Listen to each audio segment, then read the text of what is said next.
So, Traci Waldman Philips, welcome, Oh, welcome, welcome. How are you, dear? I'm well. So I have a question. Do you have a middle name?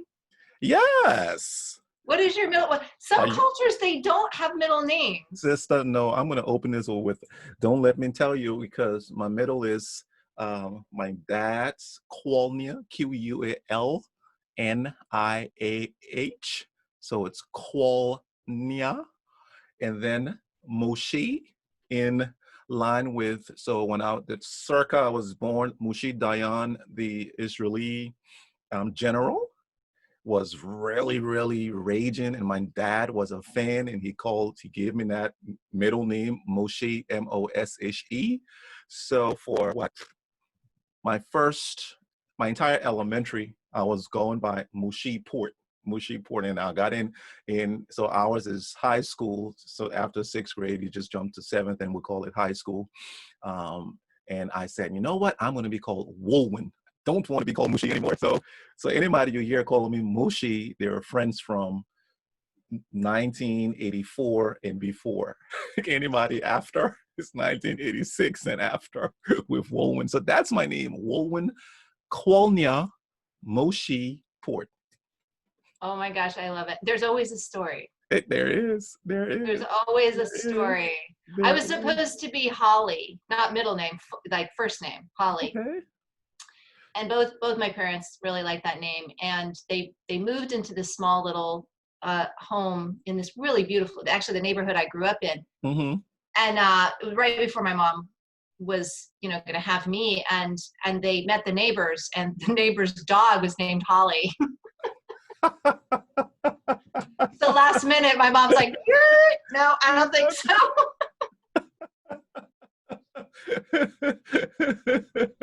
So Traci came on. Traci came along. Yeah, I was named after Grace Kelly in one of her movies. She played something about money. I can't remember the name of the movie, but her character's name was Traci.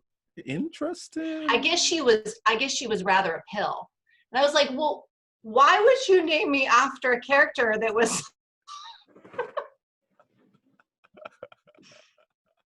No, I just love Grace Kelly. I'm like, okay, but she was in lots of movies. let's think about the money part. I think they saw that she was prosperous. She was doing something great with the money that was coming to her. She was doing things around the world, making sure that, ending world hunger, working for girls, doing all these things and writing books and movies. And they said, you know what?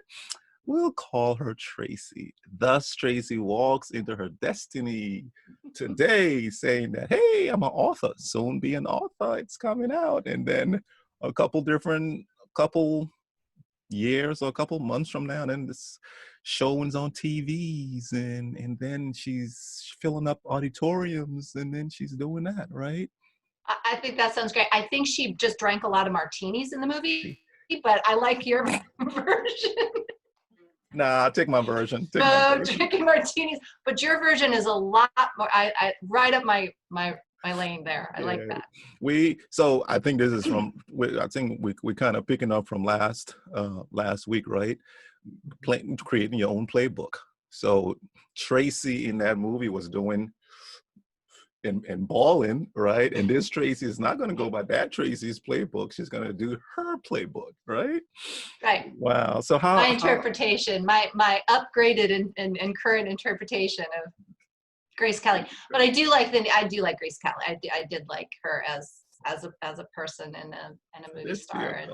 Did see a couple she movies. was. In fact, the middle name Grace. I always thought if it wasn't Brooke, which is a family name, it would have been Grace for my daughter. Oh, wow. So wow. We just keep passing these names on, right? Correct. And the strange thing, my Wulwyn was my grandmom was reading a book. Just so happened she's reading a book when my mom's pregnant. And she goes and says, well, I got a name for you. Why not Wulwyn? And it's Welsh. So it's really Wulwyn is how when I meet people with that background and I go, my name is Wulwyn, they go, oh, it's Wulwyn. right? Like, okay. Well, not how I pronounce it, but yes. Hey, whatever. So it's strange how we get our names, right? But I think names are so powerful, um, because you can't say a name. You can't. What I want to say is say you can't. I can't. I can't knock your name.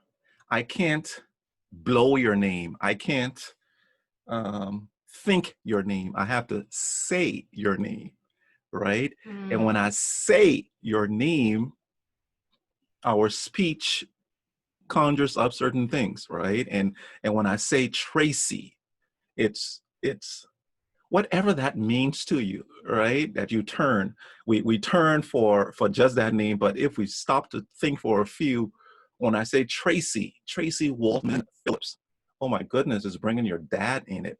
It's bringing, Isn't it funny? Yeah. it's bringing your mom and your dad. It's bringing your siblings in it. It's bringing your niece who wouldn't pronounce Traci would pronounce it Tati, right? So all of those things when we call our names, it's a beautiful thing. I think it's I I love see that. you. That's really I see you.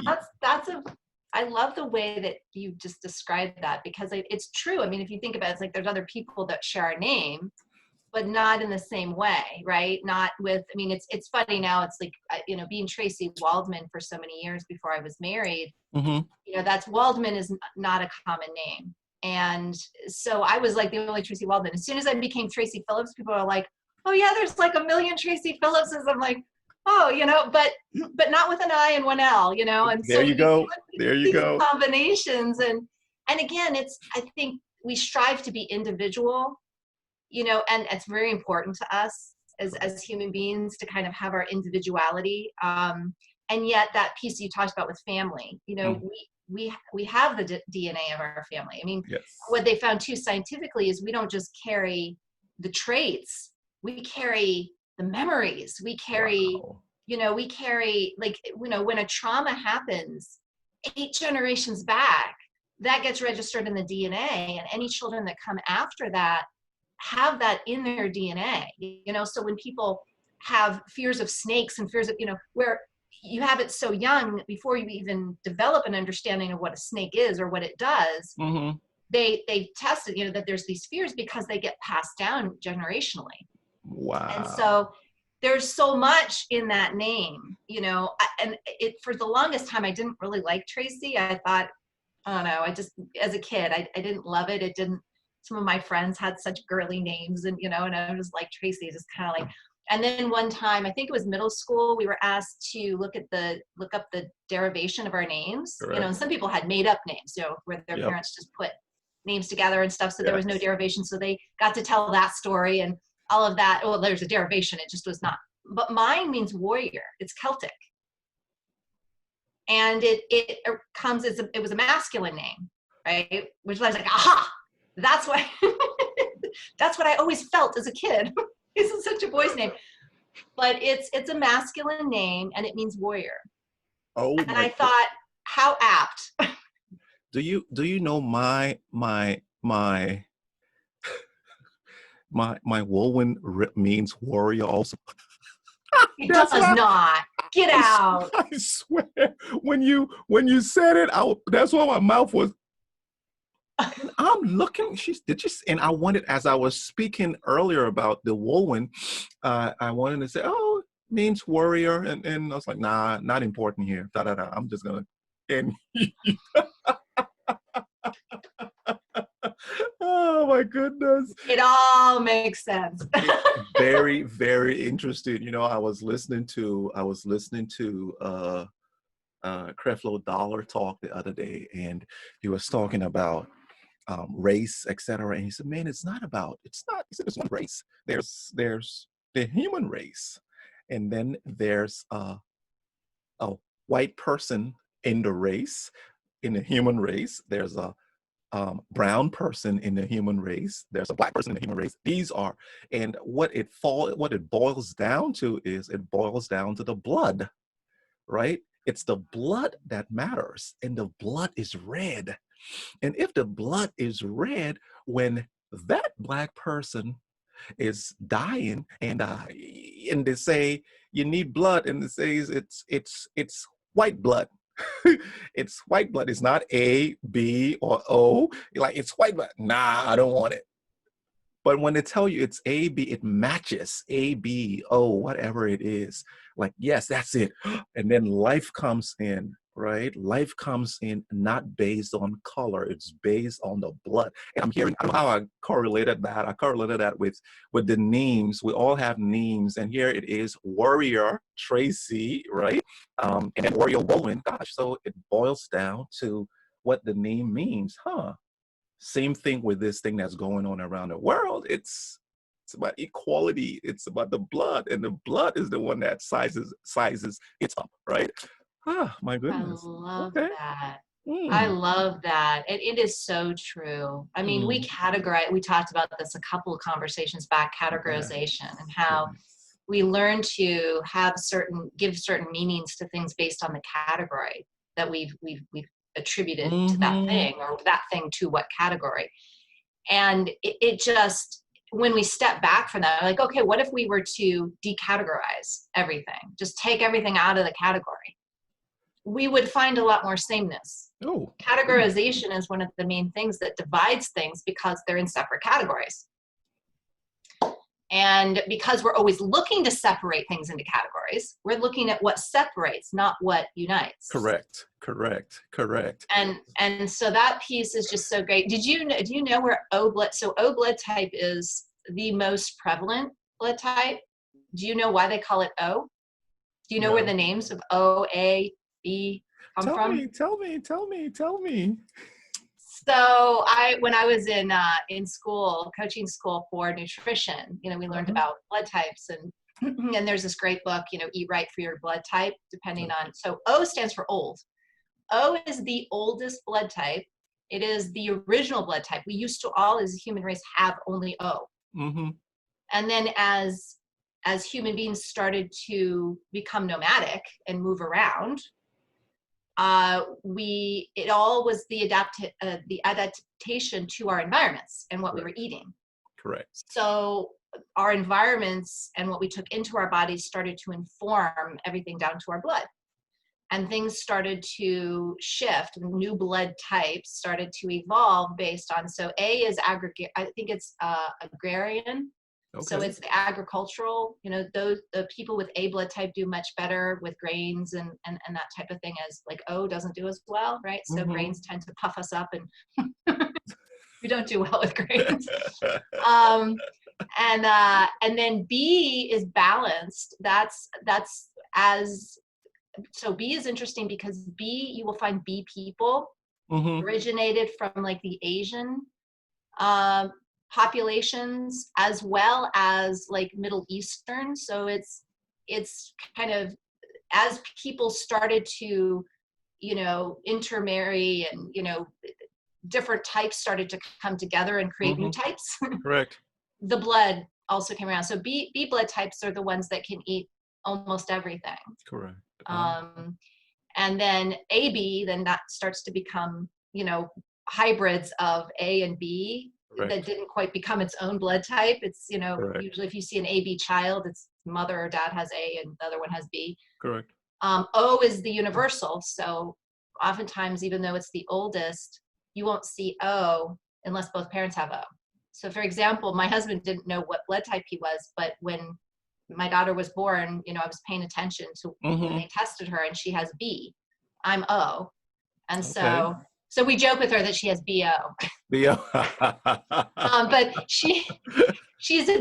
we're like, you must be B, by, like, if she's B and I'm O, the only way she can have B is if you're B. So okay, through yeah, gotcha, deduction. gotcha. Wow, that's interesting, interesting. You know, things inform us, things inform us every single day. Only, but it's if we accept it, if we if we study, if we stop to look at it, if we communicate. So here we are, you were talking, and see, I don't know what my type, I think my type is, gosh, I've got it. I've got my papers here. I got to look at my papers to see what it is. Gosh, now because that's interesting. If I'm A, and I can see you said A is for agriculture, right? Yeah, For agriculture, agrarian. and um, mm, so would I know this is a very scientific, this is a very unscientific hypothesis or formalization. Would we say that which one of these blood types are easier to become vegetarian? Yeah, that's what they They- that's they- what it they- says in the oh, it's really? yeah, and in fact, O blood type is usually the one that does best with meat. Other blood types don't do as well with meat. And you know, there's so many different theories, right? Like that's kind of one of the reasons I got out of nutrition, is because it was like so polarized. I mean, you're just like one group of people have their science that Correct. shows that this is the right way to do it. The other people have their science that shows the opposite, and it's just like, ugh, it's so. Yeah. I always used to tell people, use your common sense, your gut Mm. sense. Like, how do you feel when you eat a food? Yeah, true, true, true. You know, I mean, if but a lot of the issues that we have that we think have to do with other things, like we're coming down with something, or a lot of it has to do with allergies, right? Mm. And they can be subtle allergies that then, if they go unchecked, become less subtle. Gotcha. And so, yeah, I mean, we all do well with more vegetables than not. But in general, you look at the different, like, O's need more protein on Mm. average, but Gotcha. every O individual is different. So you can't just use that as a blanket statement. Correct. But if you look at all the blood types across the board, they tend to be the ones that do better with, you know, heavier amounts of protein, especially animal protein. Wow. So what I'm getting here today is I'm getting a lot of, today will be a day of tips. Just nuggets here and there, and something Really? just crossed my mind, and this is, trust me, this one is gonna take us way off what we've. You know how your car, you have the scratch after you rub against another car and those streaks come in. Now, those are abrasions, let's just call them abrasions, right? So those abrasions, if they do not go down to the um, the steel, or it does not go down to the, what's the molding? Is it rubber? The plastic. Plastic, correct. The plastic molding. If it doesn't go down to the plastic, it's just paint rubbing on paint. So if it's white, red, you can see those. You'll see those red streaks. If you take brake fluid and put the brake fluid now. This is this is really eavesdropping the moment conversation. Never know what you're going to get here, folks. If you take brake fluid and put it on that thing, you can put it on a towel or paper towel, whatever. You suck it up and you just go in. Do you know that thing, that streak moves, and it's your color, it's back on, and nobody knows if you've had an accident? So as long as it's just the color from the other car that kind of gets embedded Yes. in your car, you can take off that color with brake fluid. Brake fluid. Brake fluid. There you I go. love that, without damaging your car's color, right? Without, sister, what's wrong with you? Well, I'll damage your car color. Well, I mean, I was like, how does it take off their car color and not your car color? I think it's because that streak, I don't know the science behind it, but trust me, I have family family people I meet at the gas station, because I've done it a whole lot of times with my car. And I look and I say, hey, you know how to remove that? I'm like, no, it's like brake fluid and a cloth. Just wipe it off, and it wipes off clean. I love that. Go and look at your car, go and see if there are any streaks on it, and wipe it off. And if you wipe it off and it's good, hey, Eavesdrop gave you a tip. It's like, wait, you thought we were all about leadership all the time You and know, learning just about, yeah, what's deep inside. No, we can do the superficial too. there you go. There you go. But this is leadership, car leadership. Making sure you're riding a clean car, right? That's important. Wow. um, I, Yeah. Well, now you're going to get me all on the tip stuff because now I'm just like, oh, heck, I can bring out the tips. Yeah. So one of the things, marker on hardwood floor, uh-huh. Sharpie on hardwood floor. Uh-huh. So cute little story about my daughter when she was about 4 years old. Gotcha. She had been on the hardwood floor in my husband's office, and she had been, doodling, and she just had grabbed whatever marker she found, and it happened to be a black Sharpie.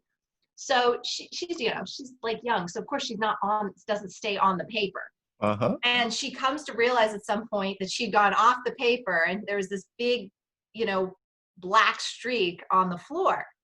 So she goes and she's trying to figure out what to do. It's like that kid thing, like, do I pretend like it didn't happen? Do I hope they don't notice? Do I say something? So being my daughter, she decided, well, if it's already there, I might as well make it into something pretty. So she makes it into a flower. Wow. Her little 3-4-year-old self draws this flower. So now it's this big mark on the hardwood floor. Instead of the streak. Right, exactly. Like it's a tattoo in the middle, a flower tattoo in the middle of my husband's floor of his office. And so I come in, and as she's doing this, and I'm like, oh, honey, what are you doing? And she tells me. Mm-hmm. And I'm like, oh, well, it's very pretty, but I don't know if that's the best place for it. And she was like, I know, mommy, I know it's not supposed to be there, but I didn't know, I just wanted to make it pretty. so we, I think I took a picture of it or something, and then I'm thinking, how are we going to get this off? And I'm into essential oils, so I have like every essential oil unknown to man. And I had heard that, I knew that lemon oil took off a lot of things. You can use it for spots on your clothing, that spot that won't come out. Just Gotcha. put a little bit, let it sit for a little bit, and then wash it.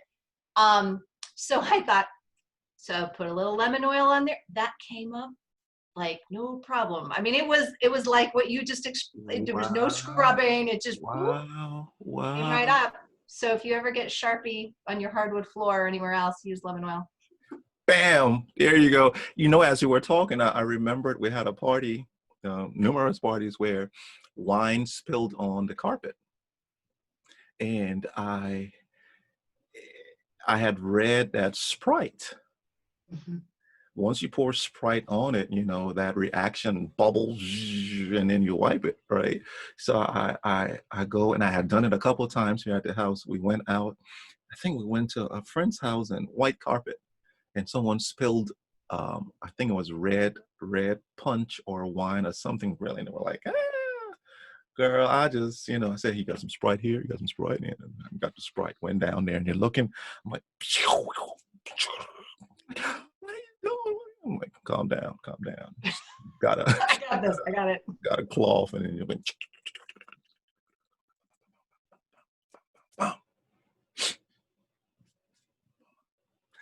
It's like,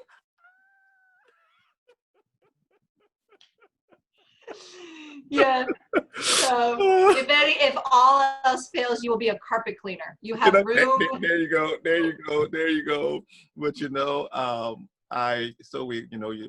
we talk about tips, but one thing that I think I'm gonna laugh this entire show. What is, when you're sitting with a client, right? You're sitting with a client.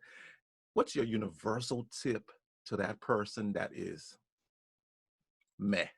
To that person that is, I can't see it anymore. I can't. What tip do you give that person, Traci? So if they're in victim, basically, or if they're just feeling blue. I blew a question to you. Anyone?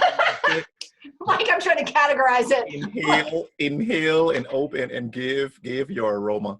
I mean, at all times, I always tell people everything is is relevant, right? Because I think a lot of times I find in our society, we either want to totally give in and be hijacked by the thing that's pulling us down, or we want to dismiss it. We want to be like, tough guy, or tough girl, and kind of bully through it and not really address it. Either way, I always find that everything, to me, emotions are information that's coming from our heart brain. And it's just like stuff, it's like ideas and thoughts that come from our head brain. Gotcha. Right? It's information.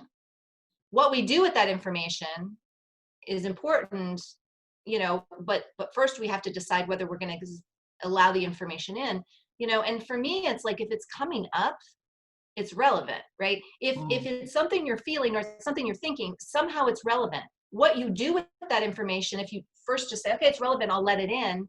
And then what you do with it may be, oh, okay, it's telling me X, Y, and Z. Oh, I need to investigate that more. Or, okay, great, I can release that now because it gave me what I need. But either way, if we're constantly playing, it's like racquetball with it, where things are trying to come in and we're just batting them away, that information can't meet us where we are. And so, wherever people are, I always say, where you're at right now is relevant.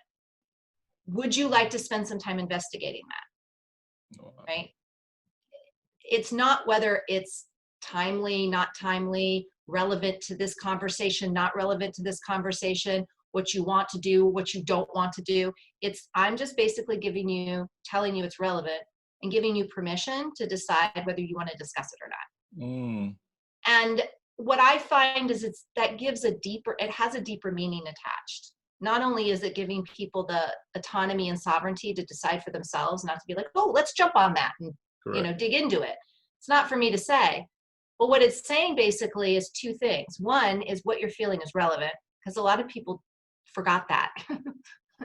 And two, it's giving them the permission to choose what they do with that aspect of themselves, with that information that's coming to them, right? Because the other pieces, we've been so conditioned to do as we're told, or to look outside of ourselves to the answers of what to do with that information. Like, I don't know what to do with it. I don't know what it is. What should I do? Well, I don't know. What should you do? And it's okay not to know, but sit in the not knowing so that the knowing can arrive. And so that's what I mean, wherever people are, I always, always ask, always ask permission, for something. May I give you feedback? May I offer a suggestion? We always give permission. But I think permission extends even to things like that, where I'm not going to assume that this is something we should jump on just because I'm the coach and I'm in the coach's seat. And this person obviously is not doing well in some aspect. And so to me, that would be the fix it answer. Gotcha. And I don't think we're here to fix, right? I think we're here to hold space for discovery. So, I mean, I don't know if that's a tip or if that's but that's my approach. See, when I ask questions, I don't like to straighten it up. I don't like to comment, oh, it's because of this. I want the person who's answering to process it and give the answer they think it's appropriate for it. And if it's not, I'm like, well, I wasn't thinking on that light, but well, it's what you answered, right? It's giving you that freedom to hold your space. On my end, for I go back to and where it came from was where the question came from, and now I'm going to cheat you. I didn't give you this backstory. Now I'm going to give my backstory and then answer with that, but it's directly in line with with how you answered anyway. I always, most of the time when you are happy and everything's prosperous, you don't ask that question. What do I need to do? You live, you go. So most times, as you said, it's about when the person is in a funk, when the person is pretty much don't know next steps, right? You said let the knowing arrive. Oh, that was excellent, right? Let the knowing arrive at you. Discovery. I I just I do two things. One is why. Why am I here? Right? Answer the why. And you would say because of something. And then that something, why that something? Huh. What do you mean why that something? Why that something? Well, why that something because of that? Why that? And what I've noticed is when you, and I call it an atomic why, where is I am trying to go down to the root cause of it. And you'll know you're at the root cause when you can't answer a why to that why. And then you go, okay, so this must be the reason. And it comes easy for me in terms of root cause because of the engineering background, where Yeah. you engineer it and you look and see, okay, there's a reason for this. Because there's a reason for every single thing. Every single thing. And then some things can be answered because God comes and just puts his pixie dust on it. And you go, but that's the reason because he put his pixie dust on it. Like me and you talking here now. How in the world are we supposed to be? Hey, God put that pixie dust and say, hey, two warriors get together, talk. um, so is it atomic why? Why is it that you're doing this? And after that, now you know the reason why, and it's up to you to decide, I'm going to agree to stay in this space, knowing my why, versus countering and doing what I want to get out of it. Right. And it's so easy to do for other people, but to do for yourself, oh my goodness, I have steam coming out of my ears. Why you keep asking me that question, Wulwyn? Wulwyn, answering, no, I don't want to answer. I'm going to take a break, play a game on the phone. Well, no, I'm not going to answer it. But that I think is a process that you develop to say the reason I'm sitting in this space with, and I'm going to say I'm going to do this test right now with me. The reason I'm sitting in this space with Traci Waldman Philips is because I had prayed for my platform to broaden. And I said, God, just open my platform. Open my platform. What does that look like? Well, just want to open my platform. And I thought about podcasts and this and that and the other, and nada. But then you and I came, we started to talk, and all of a sudden, and it wasn't planned, we said, why not let's do it? And then we jumped on it, did it, and here we are 8 episodes down the line, right?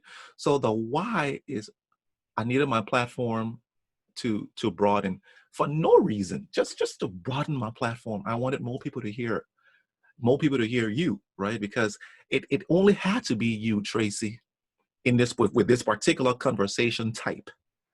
It only had to be you that we had to get together to come and have this kind of conversation, right? I'm putting back to you. Absolutely. I mean, I agree. I could say ditto on the other side. That it was something. I think I've said this to you before. I might have even said it on our conversations live. But when the quarantine, pretty much right after quarantine started, I started to kind of go into this phase where the decisions I was making were based on what seemed like a good fit and fun. Mm, It's like, do I want to do that? Well, I don't know. Does it seem like fun? Yeah, it seems like fun. Okay, right. I want to do it then. Is it with a person that I want to do this with? Yeah. Okay. Well, and it wasn't, not to say that my other decisions in the past have been contrived, but I just found that it was less on this business, good business practice kind of model, and more on a personal, Mm, how do I want to find joy in my life? I mean, it's as simple as it sounds. It's the Marie Kondo, does this spark joy or not? Question. Why is, for me, and I love what you said about that too, because I've always done that with clients where it's, what are your goals? I want to lose, 100 pounds, let's say. Why? Well, isn't it obvious? No. Why? Well, I want to be healthier. Well, why? correct. Well, I want to be around for my kids. Why? Correct. Well, because I want my kids to know that, they have someone there that's for, and right? You just keep Correct. peeling it, and then you Correct. finally get to the one where you can't answer the why, and there you go. That's the reason you want to lose 100 pounds. For Correct. that final There we go. answer, why? Not to be healthier That's it. or to be here longer or to be, right? Correct. So for me, my big why these days is really congruency. You know, it's, I always talk about the what, the how, the where, and the why, right? What is defining our value?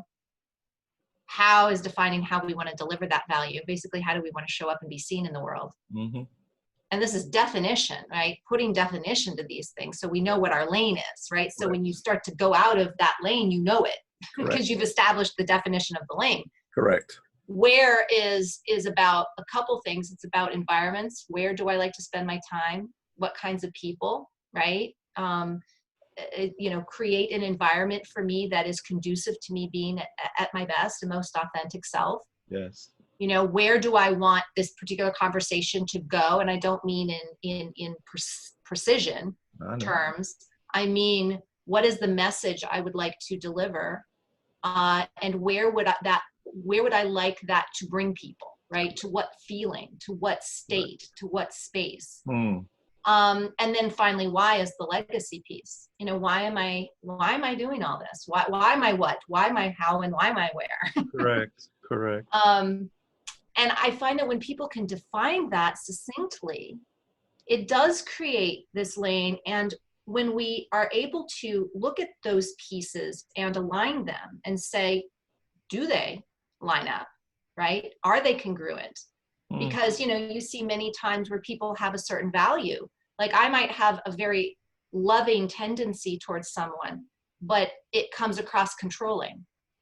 I love them, and so I try to control their every move because I don't want them to get hurt, or I don't want them to leave me, or I don't, whatever, right? And it's coming from a place of deep love, but the how is not congruent with the what. Yes. Right? So how I'm showing up is not coming across lovingly to this other person necessarily. And so when we line those things up and have that congruency, we have flow in our lives, right? There's this natural ebb and flow because everything's in alignment. And so when you're talking about that, it's like, for me right now, it's like joy and fun is the resonant point of congruency for me these days. So when I'm making decisions that are in alignment with joy and fun. Correct. And I don't mean party, let's get crazy kind of fun, right? I'm talking about joy. I actually had a moment, although that's fun too sometimes. Oh, yeah. I had a moment this last weekend where I was meditating. And all of a sudden I found myself in this blissful state. I mean, bliss. And I was telling a friend of mine, I was like, it went on for what felt like 10 minutes, which is a long time to be in a state of bliss. Correct. And what was coming through were people and experiences from my past. And I mean, some relationships that are a little, have been estranged, came through, and all I felt was my heart just busted open in love for those people. And it was like this massive healing. And it was in this place of joy. It was in this place of bliss, in this place of it felt fun, right? It was a healing that didn't feel burdensome. It wasn't hard and laborsome. And, you know, that's how I've tended to heal in my lifetime. You go through these long drawn out periods of illness and you finally get well on the other end. Yeah. And it wasn't that.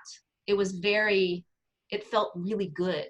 Wow. And very high vibrational. And so I think these are the states when they talk about bliss and they talk about, you know, yogis and different people who I guess apparently do this all the time and teach this. We've heard it talked about, but I personally had never been in that. I mean, I've had moments of bliss, but not like that. Correct. And I realized that it's because I don't know if that's why exactly, but I have been on this train of really looking for congruency.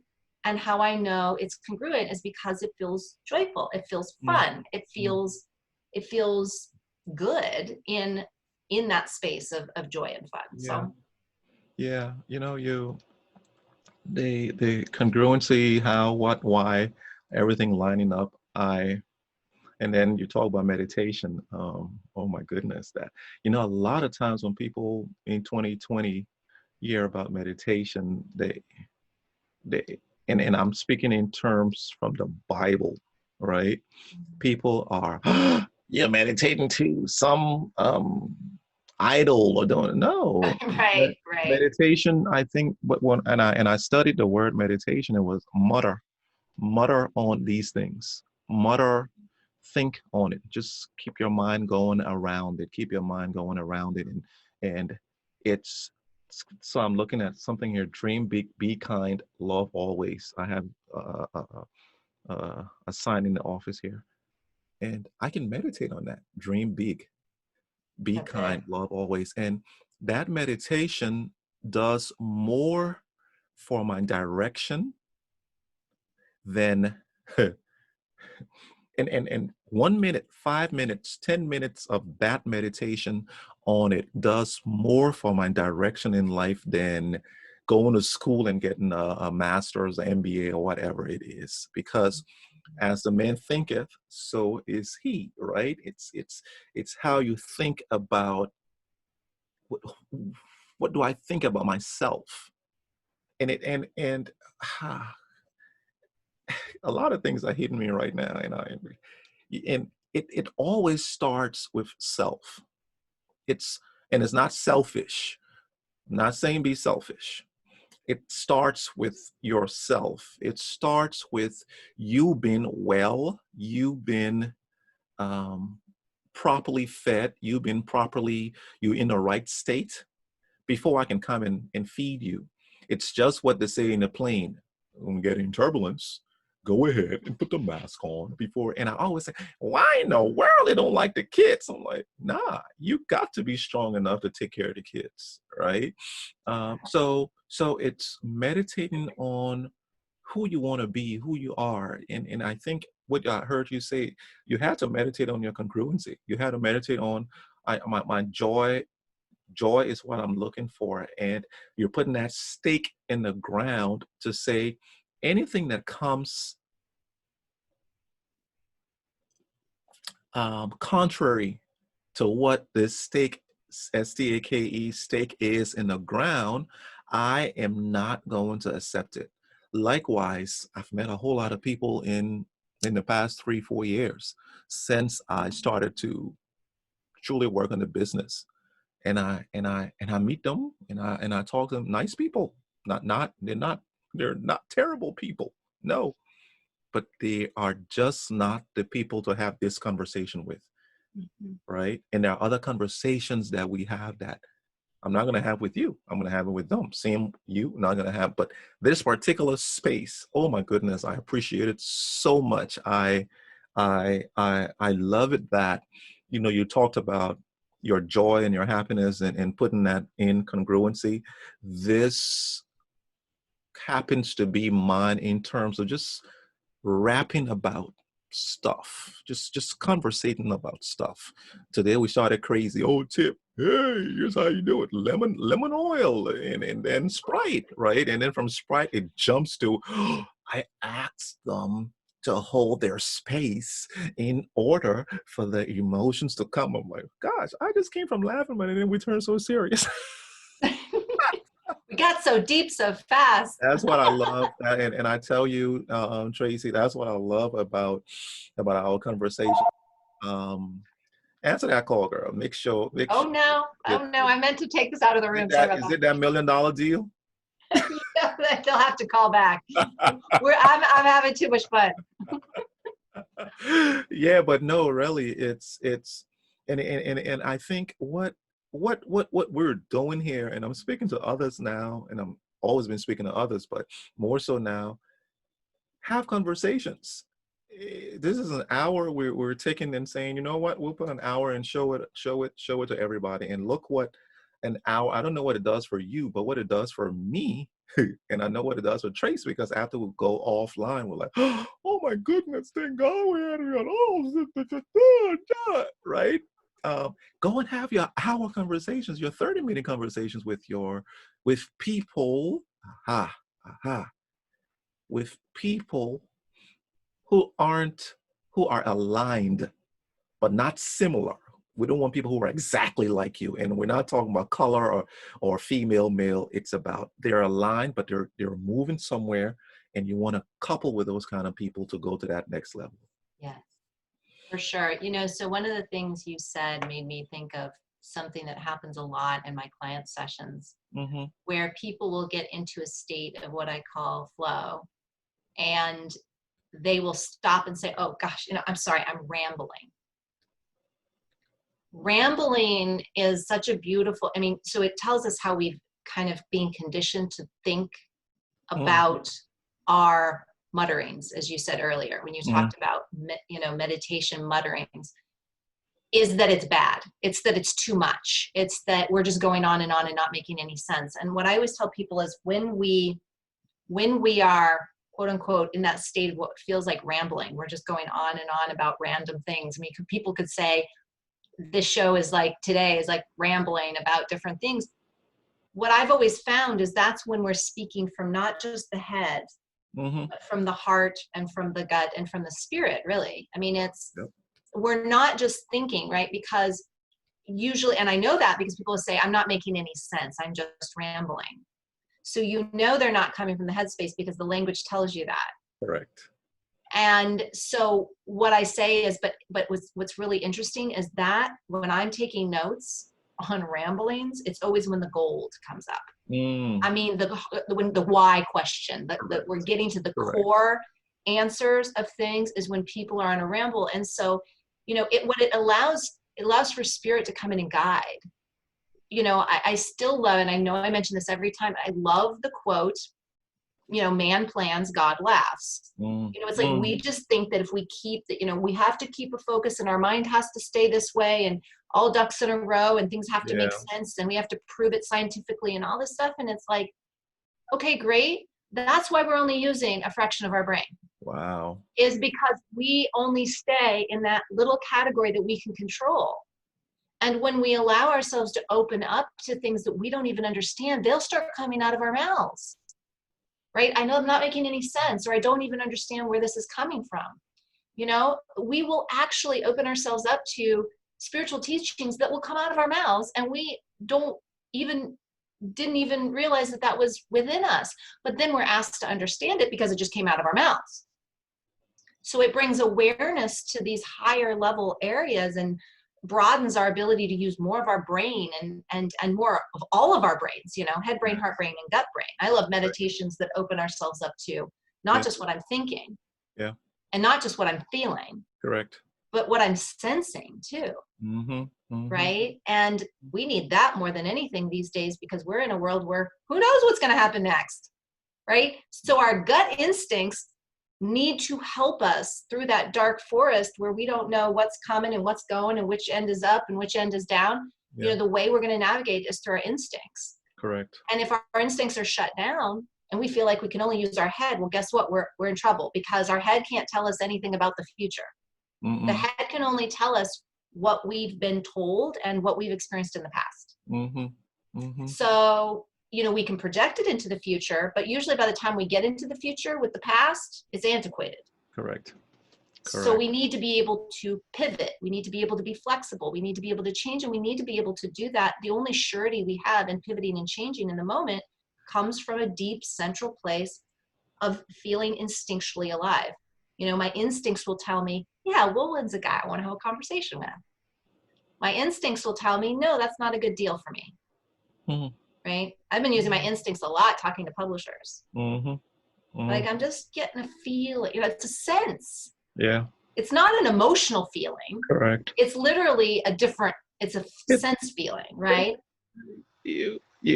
Oh my goodness, Traci, so I had conversations the past 2 weeks with others in terms of shifting, and shifting in your spirit, shifting, pivoting, God's moving and doing certain things. My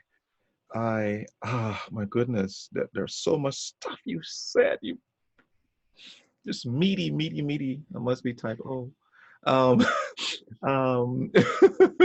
But they see we can't. The spirit world. I said the spirit world exists. It's so real. It's surreal, right? The supernatural exists. And that's what you were speaking about just now in terms of, the supernatural. You're depending on the supernatural. And we know the supernatural will have those two sides, right? The good and the evil. And whichever side you operate from, you excel in it, right? And I still remember we were looking for a house in 1999, 2000, and we entered this beautiful Victorian in Cary. I mean, it was the detail in the house. In fact, let's talk about the trees, the mature trees in the yard and the garden. Exquisite. Got in their driveway, so it's so a whole lot of trees, so it's kind of dry, kind of damp, not damp, kind of dark, right? So we're getting there, but not that darkness is not what I want to talk about. There's a different type of darkness that existed in that house, Traci. As soon as I entered, I was like, God, something terrible happened in here.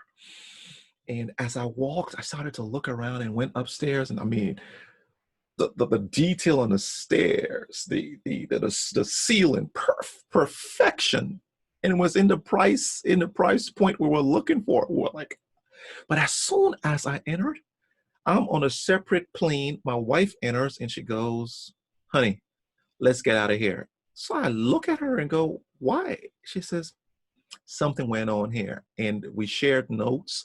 We told the realtor, we're leaving right now. Take care, bye. Let's go. Let's get out. She was like, "This is the house." No, let's go. And we got out of the house. We still tell that story today because we, in our spirits, as you said, your gut, that the spirit just informed us and told us this is not the house for you, right? And I tell you, Traci, it happens. The spirit wants to inform us every single time, only if we get on the same wavelength. And the way we get on the wavelength is sometimes by meditating. It's by reading your word. It's by, whatever other people do, right? So for me, we say for us, it's reading my word and meditating on the word of God, who informs me from those lens that I engage. So thank you for bringing that piece in. Traci is 156. Ugh. Yeesh, yeesh, yeesh, yeesh, yeesh. No. Just have to hold on to it for another 2 weeks. Correct. So what you got in closing on here, sis? Well, I appreciate this every time. And I really liked today because it was, every time. I love every time. And, we get to meander, right? I think that's the thing. This is the meander. Life is a meandering river. And, I think sometimes we'd like it to just be straight, but then you find that sometimes when it goes straight, the water goes faster. And then you're like, all of a sudden, you're at a waterfall and you didn't have time to like prepare yourself. So, we got to be careful what we ask for. And so I think that, in general things, and especially these days, it really feels a lot like things, one minute we're going this direction, and then suddenly we have to take a quick left. And yet it's all relevant, right? So somehow I feel like everything that we cover, somebody listening will be like, "Oh, I needed that tip," or "I needed to hear that piece," or "Wow, I was thinking about that same thing myself. It's nice to know there's other people out there who are considering or have been through something, that speaks to that." So I trust that. And I think that the 3 words that have come up a lot in conversation this week with my clients and myself, because again, every time it comes up with the client, I'm like, "Oh, that was for me too," Gotcha. Are trust, clarity, and focus. And a lot of the things that we've talked about today are tools for, like, if that was our mantra, if that's my mantra for the next 2 weeks, I'm doing the same work as my clients in the next 2 weeks, is it's, what do I need to build trust within myself? Because if I don't trust myself, I'm not going to trust others. There's this great trust exercise that my husband has done in different trainings, and you go around the room and with people, and you walk up to people randomly and you just look at them. These are strangers, and you have to tell them, "I trust you, I don't trust you, or I don't know if I trust you." Just right there in that minute, and you don't know them. And at the end, what they learn is that as much as we've been taught that trust is about somebody earning it, it's actually about a decision we make. We decide through all of the ways that we, through spirit telling us, oh no, get out of there, don't trust this, through our thoughts, through our heart, like we use all of those avenues to then determine, we decide the trust. Oh yeah. So if we don't trust ourselves, or if we don't learn how to discern in a trusting manner, right? What do we trust? What don't we trust? Then it's on us. It's not for us to wait around for that person to earn it or that thing to prove to us whether it's trustworthy or not. Right. And the same holds true with the focus or the clarity and the focus is, using some of the tools and the what, how, where, getting really clear on the alignment and who we are and what we stand for and how we want to show up allows us then to have that clarity. But clarity comes through meditation and prayer. Clarity comes through being quiet. Clarity comes from listening. Yep. And I'm done, obviously, because somebody's having me get choked up here. But I just got turned off. They're like, done. Yep, gotcha. And right on time too. So once again, I thank everybody for watching. Thank you for coming on, and if you came up for a second or two listening to this a year after or years after, hey, we were here. We held this space. I think today you said a word that I would make this maybe the and I'm recommending this to you and see what you say, your feedback. Meanderings. Would that be appropriate for this one? I love it. Yes, I think so. Gotcha. Once again, family out there watching, be blessed. Traci, be blessed. Always a pleasure hanging with you for an hour every 2 weeks. Likewise, my friend. Take care and bye-bye. Let me